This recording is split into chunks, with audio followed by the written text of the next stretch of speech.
Olá, você que nos acompanha em multiplataforma pela Rádio Câmara Bauru no 93,9 FM, nos canais abertos e fechados aqui da Rede Pública de Televisão a partir da TV Câmara Bauru. A gente vai atualizar com você, com o secretário municipal de planejamento da CEPLAN, Renato Purini, as questões relativas, por exemplo, a uma recente viagem a Brasília para tratar de um projeto que está numa dimensão de baixa renda para o Jardim Europa há muito tempo. O novo governo abriu Minha Casa Minha Vida e precisa ver se a gente consegue aproveitar boa parte deste projeto inicial para não ter que refazer, não demorar ainda mais tempo. Obrigado por nos atender, Renato. Eu que agradeço, sempre muito bom estar de volta aqui.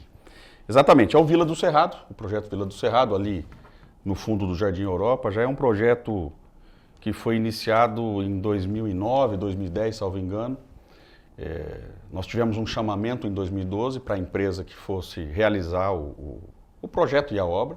Já à época houve um vencedor, com um projeto aprovado, enfim, nós inclusive temos na matrícula do imóvel já as 401 casas, essas 401 casas já incorporadas na matrícula, um investimento aí de algo em torno de 60 milhões de reais, é um dinheiro que já está disponível para o município. É importante dizer que o município foi contemplado com os 60 milhões nessa primeira etapa do retorno do Minha Casa Minha Vida. A prefeitura foi ágil em fazer o protocolo e um dos itens, inclusive, que ajudou a nós sermos contemplados nessa primeira fase é esse adianto dos projetos, né? Nós já temos aí praticamente os projetos, todos eles aprovados, incorporados, enfim.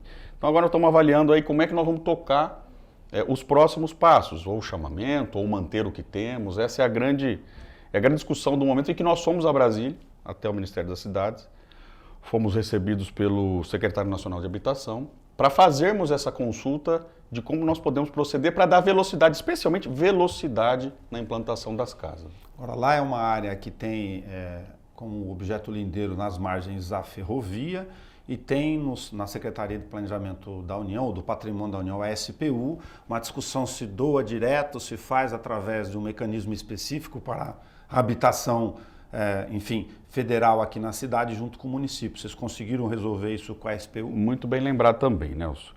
Havia uma discussão com a SPU de que esta área seria doada ao município ou diretamente ao FAR. O FAR é um organismo da Caixa, administrado pela Caixa, que é o Fundo de Arrendamento Residencial, onde todas as obras que são feitas do Minha Casa Minha Vida, as áreas têm que estar dentro do FAR. Porque quem administra as obras todas é a Caixa Federal. O município é responsável pelo chamamento e pela classificação da empresa. Dali para frente, quem faz o pagamento é a Caixa, quem administra é a Caixa, 100%. Ficou definido, então, que o imóvel vai ser doado ao município. Nós já temos uma lei aprovada no final do ano, criando o FAR e autorizando a doação do imóvel para o FAR. Ou seja, no momento em que o FAR passar para o município o imóvel, ele automaticamente vai ser levado ao FAR. Importante lembrar, Nelson, que esse convênio com a SPU, nós já tínhamos. Esse imóvel, em algum momento, ele já foi do município. Nós tínhamos o convênio, porém, com a interrupção lá atrás do plano, né, do programa Minha Casa Minha Vida, acabou que esse convênio venceu e é necessário fazer novamente. Mas se nós tirarmos a matrícula do imóvel hoje no cartório, está em nome de Bauru ainda, está em nome do município. Então, por isso que nós nos adiantamos com a lei aqui, é uma lei autorizativa, na verdade. Muitos disseram, mas o município ainda não tem a doação da área, como é que nós vamos criar uma autorização para passar se ainda não é no município? Na verdade, foi uma lei autorizativa. Quando viesse ao município, automaticamente passaria ao FAR. Como já esteve e a matrícula hoje ainda está em nome do município, nós conseguimos adiantar essa parte. Eu lembro da questão do projeto de lei, lógico, por acompanhar aqui na missão legislativa. Aliás, a ideia de ser autorizativo foi exatamente para não ficar dependendo de uma etapa da outra, para já dar... Exato, sanar da velocidade, né? A gente procura ter velocidade. Nós já fizemos, inclusive, todo o estudo na área, nós já fizemos o estudo, a avaliação de famílias, né, dentro daquela área do Jardim Europa, que é o selamento que nós chamamos, foi feito com a CEPLAN, com o Departamento de Habitação da CEPLAN e as nossas assistentes sociais, junto com a SEBS, em um dia. Então foi toda a equipe para lá, foi feito o selamento. Então todas as residências que tem ali, tem um número hoje, nós sabemos exatamente quantas famílias tem ali dentro, elas estão todas cadastradas. Por quê? Porque, queira ou não, quando você tem uma expectativa de um empreendimento como esse para atender famílias de baixa renda, em locais de ocupação, você às vezes tem uma migração de pessoas de outro local para este local para tentar garantir o direito à moradia. Só que são 401 casas. Então nós nos esforçamos para manter aqueles que estão, então nós sabemos hoje quantos são, quantas famílias são, para poder, depois do cadastramento, poder privilegiar essas pessoas. Né? Agora já tem um chamamento no procedimento anterior, se com Brasília foi possível discutir, para não atrasar, teria 1, 2 anos do projeto, aproveitar também aquele processo anterior que havia sido formalizado. O procedimento burocrático de aprovação de um projeto como esse, ele é longo, ele é extenso, ele é complicado de ser feito, e nós já temos todos esses passos, essas etapas vencidas, não é?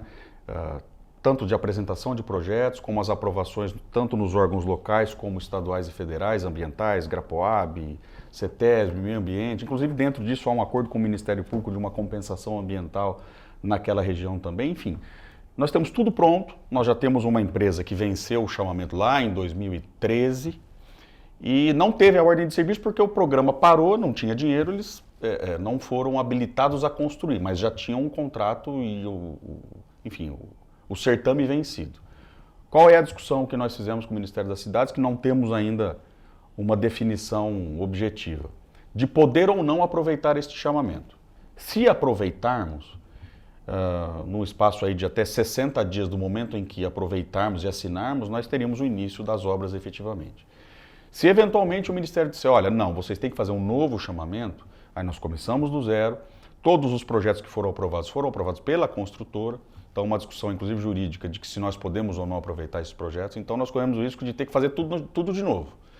Aí nós saímos de 60 dias e vamos aí para um período de pelo menos 18 meses para poder ter todas essas aprovações de novo. Então nós estamos procurando dar velocidade, mas óbvio, fomos até lá para saber se é possível ou não. Porque também não adianta a gente tomar um passo agora e chegar ali na frente e dizer, não, vocês não podem fazer, volta para trás, aí o retrabalho, né? Como você falou, Renato, Minha Casa Minha Vida, ele teve, lógico, todo o país o vácuo do pós-pandemia, depois uma escolha do governo passado de tratar com um outro tipo de referencial do projeto, do caso amarela, enfim, mas você tem, por força da nossa característica aqui, uma série de ocupações que lá na CEPLAN vocês conhecem, sim, de regularização fundiária, que é uma outra frente de bolsões da cidade. O Jardim Europa é um desses núcleos nesse projeto aqui. Você sentiu com eles lá, se o Ministério na atual fase, se eles estão com algum procedimento ou projeto aberto, tem alguma perspectiva para aproveitar, avançar a demanda nesses outros bolsões? Nelson, eles têm. Mas são linhas de crédito na realidade. Eles criaram lá um programa onde o município faz o cadastramento das famílias, abre um chamamento para que as empresas, qualquer empresa, possam aproveitar esse cadastramento de famílias em áreas que o município eventualmente possa dar, em áreas públicas, porém no modelo de financiamento. Porém, eles dão, eu não vou saber exatamente os números agora, mas nós vamos avançar nessa discussão. Eles dão um apoio de, salvo engano, de 30 ou 40 mil reais. O município também criaria um crédito de aproximadamente 15 a 20 mil reais por unidade. O Estado, com o Casa Paulista também. Então, tudo aquilo que fosse ter que ser desembolsado no primeiro momento seria público. E aí as pessoas assumiriam esses imóveis e pagariam as parcelas de algo em torno de 300 a 400 reais mensais. Faixa 1, 2 mil e poucos reais de salário. Hoje na Caixa você consegue se habilitar, se você tiver um salário de lá de R$ 2.500, nessa faixa 1, que são parcelas aí de no máximo R$ 500 reais. Então é um híbrido, né, entre o que é feito com a iniciativa privada, em áreas privadas e em áreas públicas, com o apoio e financiamento do município e também do Estado. É um projeto novo, mas que ainda carece de a gente entender melhor. Para aproveitar que o secretário chega aqui, a gente coloca outro na pauta. Ele veio visitar, falando pela lei de food truck. Você já havia comentado com a gente para atualizar no outro programa sobre o comércio móvel de alimento, que tem uma série de demandas no meio, mas para este caso, se você conseguiu avançar neste projeto de lei. Na verdade, é uma demanda enorme que nós temos. É diária a demanda, tanto de pessoas que procuram a CEPLAN para poder instalar o seu trailer em algum lugar, como denúncias de trailers que estão atrapalhando o passeio, que estão fixos em algum local que não poderiam estar, mas a realidade é uma só, né? Não existe uma legislação específica para o comércio ambulante de alimentos. Não existe. Então, o que nós temos hoje são alguns que já têm algum tempo, que têm um alvará de antes de 2015 para poder operar em alguns lugares e outros que estão... A gente não pode nem dizer que irregular, porque não há uma legislação específica, não há uma regra que diga isso é certo, isso é errado, né?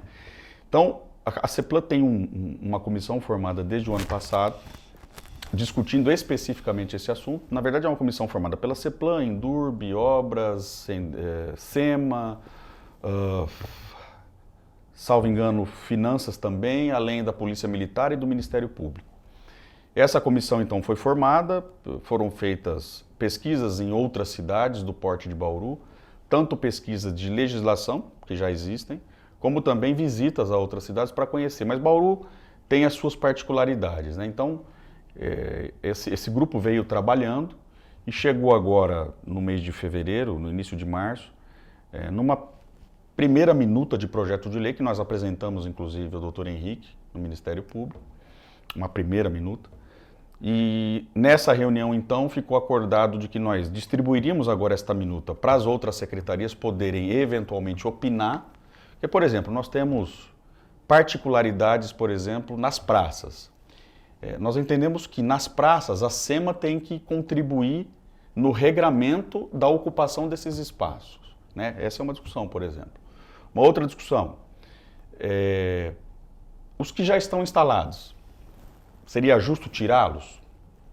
Né? Os que tem mais de uma locação, que acabam alugando. Isso eu já entendo que a locação vai ser algo que nós vamos tentar evitar. Né? A pessoa vai ter que ter para uso dela, porque no final é espaço público, você não pode locar espaço público. Sim. Né? Então a intenção da lei é de que as pessoas que queiram efetivamente ter o seu comércio poderão ter através da lei. Né? Outra discussão, móvel ou fixo, espaço público, vaga pública. Quem está, continua, não continua? Vai ter um tempo para se regularizar? Vai ter um tamanho máximo de trailer? Na grande maioria desses trailers, eles estão fixos. Chega lá o cidadão, coloca o trailer, tira as rodas, põe em cima de uma pedra e larga lá. Será que esse é o melhor modelo? Então, assim, são muitos detalhes que nós temos que discutir, ouvir as secretarias. Quando nós tivermos uma minuta definitiva, do ponto de vista do poder público, aí nós vamos ter que abrir a discussão. Ministério Público, Câmara, com os representantes, e eu venho conversando com alguns para que eles se organizem, porque no final das contas eles é que sabem a realidade. Para a gente tentar chegar o mais próximo possível do ideal e cometer o menos possível de injustiças. Vai ser possível atender todas as demandas? Talvez não, porque cada um tem a sua. Nós vamos ter que criar uma regra que possa atender o máximo de pessoas. Mas nós precisamos de um regramento, Nelson. Você mora em Bauru, você sabe, a cada dia que passa a informalidade nesse setor aumenta. A gente entende que são famílias, são pessoas que precisam sobreviver, é isso, só precisa ter uma regra mínima e hoje nós não temos. Mas claro, nós vamos fazer com cuidado, com responsabilidade, sem avançar sinal, ouvindo todo mundo, para chegar em algo que seja possível de ser aprovado, inclusive pela Câmara. Né? Não adianta a gente criar algo também que chegue aqui e não haja... Mas é um discurso uníssono. Nós precisamos ter uma regra para isso. Por isso que o food truck eventualmente esteja mais adiantado, até por ser característica de itinerante. Ele não quer ficar em um espaço fixo, quer ficar rodando de acordo com a demanda de agenda da cidade. Veja, alguns, mas talvez em sua maioria estão fixos. Nós temos, por exemplo, uma particularidade de Bauru, empresas de cobrança. Então você tem empresas aqui que empregam 2, 3 mil, 4 mil pessoas num local. Então no entorno, quem pega um lugar ali, tira as rodas e larga ali, porque se ele sair dali, outro vai pegar o lugar dele. Né? Então, o que nós precisamos? É criar um chamamento, as pessoas vêm, se habilitam, vão estar ali, elas vão ter uma vaga. Vira vaga cativa. Uma vaga dela, ela vai ter um número, ela vai pagar por isso. Né? Algo que eu entendo justo também, quer dizer, quem tem um comércio, paga os seus impostos. E quem tem um comércio ambulante, não. Então nós precisamos criar uma regra justa também para que esses possam pagar pelo menos o INSS da vaga que ele vai se utilizar. Então, não é um assunto fácil porque envolve muita gente, muitas famílias, inclusive. Mas nós vamos chegar, com calma nós vamos chegar em algum modelo que seja bom para todos. Bom, Renato Purino, agradecer você, a gente pegou ele para poder atualizar com a gente, acabou de chegar de Brasília para poder colocar a ideia, a gente vai atualizar. Agradeço, Nelson, quantas vezes mais precisar vir, sabe que aqui é minha casa, né? Comecei por aqui e começamos juntos quase, né? Tenho um grande prazer e orgulho de poder estar aqui. Quando precisar, estou por aqui. Obrigado. Você que pegou a nossa conversa no meio do caminho, não tem problema. Vai na página da TV Câmara, da Rede Pública, no YouTube. É documento público, tudo na íntegra lá. Até.